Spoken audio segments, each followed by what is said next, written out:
O valor dos mártires. Quando Jesus revelou aos seus discípulos a sorte de Jerusalém e as cenas do segundo advento, predisse também a experiência do seu povo, desde o tempo em que deveria ser tirado dentre eles até à sua volta, em poder e glória, para o seu libertamento.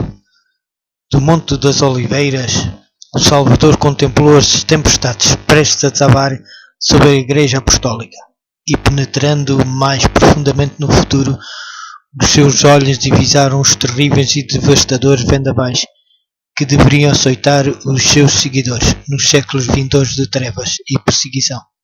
Em poucas e breves declarações de tremendo significado, predisse o que os governadores deste mundo haveriam de impor à Igreja de Deus. Os seguidores de Cristo deveriam trilhar a mesma senda de humilhação, economia e sofrimento que o seu mestre trilhara. A inimizade que irrompera contra o Redentor do mundo manifestar-se-ia contra todos os que acreditassem no seu nome. A história da Igreja primitiva testificou do cumprimento das palavras do Salvador. Os poderes da terra e do inferno arregimentaram-se contra Jesus na pessoa dos seus seguidores. O paganismo previa que, se o Evangelho triunfasse, desapareceria os seus templos e altares. Portanto, convocou todas as suas forças para destruir o cristianismo. Acenderam-se as fogueiras da perseguição. Os cristãos eram despojados dos seus bens e expulsos de suas casas. Suportaram grande combate de aflição. Experimentaram escárnio e açoites, e até cadeias e prisões. Grande número deles selaram o seu testemunho com o próprio sangue. Nobres, escravos, ricos e pobres, doutos e ignorantes, foram de igual modo mortos sem misericórdia. Estas perseguições, iniciadas sob o governo de Nero, aproximadamente no tempo do martírio de Paulo, continuaram com maior ou menor fúria durante séculos. Os cristãos eram falsamente acusados dos mais hediondos crimes e tidos como a causa das grandes calamidades, fomes, pestes e terremotos, tornando-se eles objetos do ódio e suspeita popular. Prontificaram-se denunciantes por amor ao ganho, a trair os inocentes. Eram condenados como rebeldes ao império, como inimigos da religião e peste da sociedade. Grande número deles eram lançados às feras ou queimados vivos nos anfiteatros. Alguns eram crucificados, outros cobertos com peles de animais bravios e lançados à arena para serem despedaçados pelos cães. Do seu sofrimento muitas vezes se fazia a principal diversão nas festas públicas. Reuniam-se vastas multidões para gozar do espetáculo e saudavam os transes da sua agonia com risos e aplausos. Onde quer que procurassem refúgio, os seguidores de Cristo eram caçados como animais. Eram forçados a procurar esconderijos nos lugares desolados e solitários, desamparados, aflitos e maltratados, dos quais o mundo não era digno. Errantes pelos desertos e montes e pelas covas e cavernas da terra. As catacumbas proporcionavam abrigo a milhares de crentes. Por sob as colinas de fora da cidade de Roma, longas galerias tinham sido feitas através da terra e da rocha. O escuro e complicado tramas das comunicações estendia-se quilómetros além dos muros da cidade. Era neste retiro subterrâneo que os seguidores de Jesus sepultavam os seus mortos, e era ali também que encontravam lar, quando suspeitos e proscritos, quando o doador da vida despertar os que pelejaram o bom combate. Muitos que foram mártires por amor de Cristo sairão dessas sombrias cavernas. Sob a mais atroz perseguição, estas testemunhas de Jesus conservaram incontaminada a sua fé, embora privados de todo o conforto e excluídos da luz do sol, tendo o lar no seio da terra obscuro. Mas, amigo, não proferiam queixa alguma, com palavras de fé, paciência e esperança. Animavam-se uns aos outros a suportar a privação e a angústia, a perda de toda a bênção terrestre. Não os poderia forçar a renunciar à sua crença que Jesus, Cristo, as provações e as perseguições não eram senão passos que os levavam para mais perto do seu descanso e recompensa.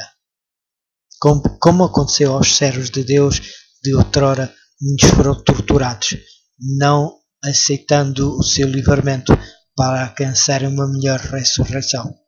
Estes recordavam-se das palavras do Mestre, de que quando perseguidos por amor de Cristo ficassem muito alegres, pois que seria grande o seu galardão no céu, porque assim tinham sido perseguidos os profetas antes deles. Regozijavam-se de que fossem considerados dignos de sofrer pela verdade, e dentre as chamas que crepitantes ascendiam cânticos de triunfo pela fé. Olhando para cima viam Jesus e os anjos apoiando-nos ameais do céu, contemplando-os com mais profundo interesse e considerando com aprovação a sua firmeza. Vinha-lhes do trono de Deus uma voz: "Sê fiel até a morte e dar-te-ei a coroa de vida." Baldados foram os esforços de Satanás para destruir pela violência a Igreja de Cristo. O grande conflito em que os discípulos de Jesus rendiam a vida não cessava. Quando estes fiéis porta-estandartes tombavam nos seus postos, com a derrota venciam os obreiros de Deus. Eram mortos, mas a sua obra ia avante com firmeza. O Evangelho continuava a espalhar-se e o número dos seus aderentes a aumentar. Penetrou em regiões que eram inacessíveis, mesmo às águias romanas, disse um cristão, contendendo com os governadores pagãos que estavam a impulsionar a perseguição: "Podeis matar-nos, torturar-nos, condenar-nos. A vossa injustiça é a prova de que somos inocentes. Tampouco a vossa crueldade vos aproveitará." Não era senão um convite mais forte para se levantarem contra a mesma persuasão. Quanto mais somos ceifados por vós, tanto mais crescemos em número. O sangue dos cristãos é semente.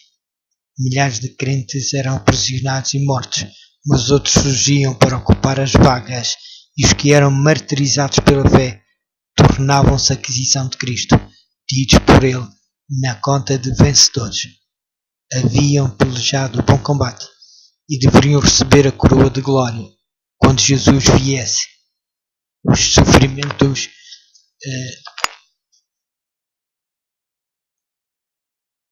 que suportavam levavam os cristãos mais perto uns dos outros e do seu Redentor.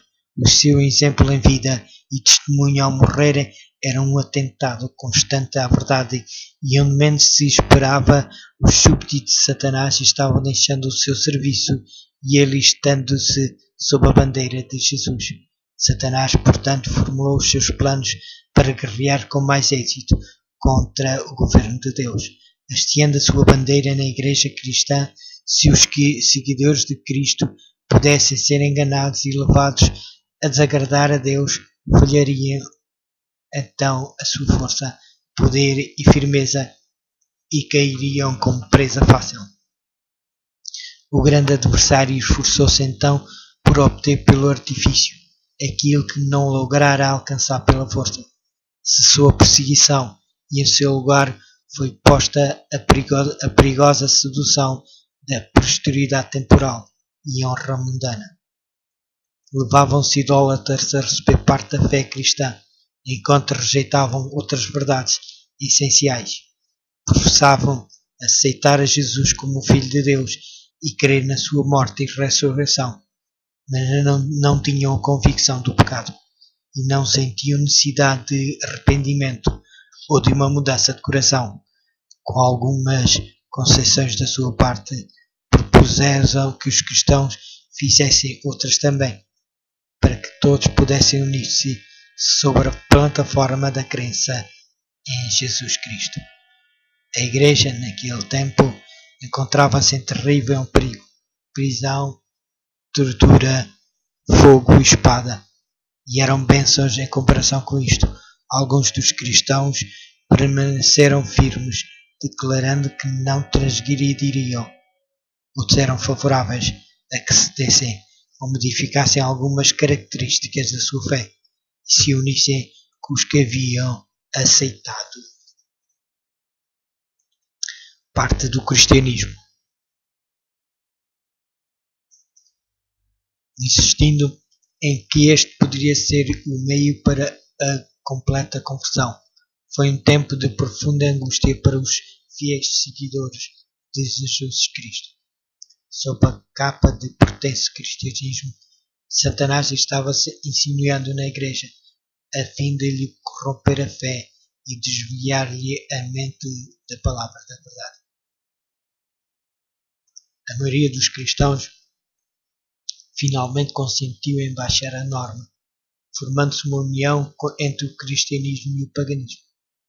Embora os adoradores de ídolos professassem estar convertidos e unidos à Igreja, apagavam-se ainda à idolatria, mudando apenas os objetos de culto pelas imagens de Jesus e mesmo de Maria e dos santos.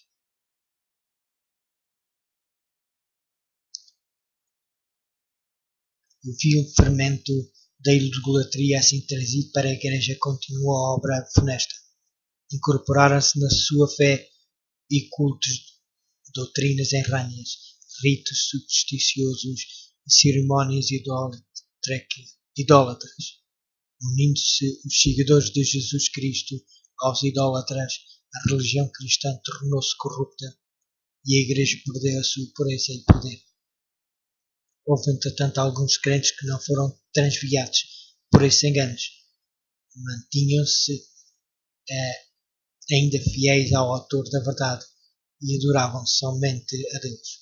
Sempre tem havido duas classes: estes os que professam ser seguidores de Cristo, enquanto uma dessas classes estuda a vida do Salvador e fervorosamente procura corrigir os seus defeitos e conformar-se com o modelo. A outra evita às claras e práticas verdades que lhes põem os erros. Mesmo na sua melhor condição, a Igreja não se compôs unicamente dos verdadeiros, puros e sinceros. Nosso Salvador ensinou que os que voluntariamente condescendem com o pecado não devem ser recebidos na Igreja.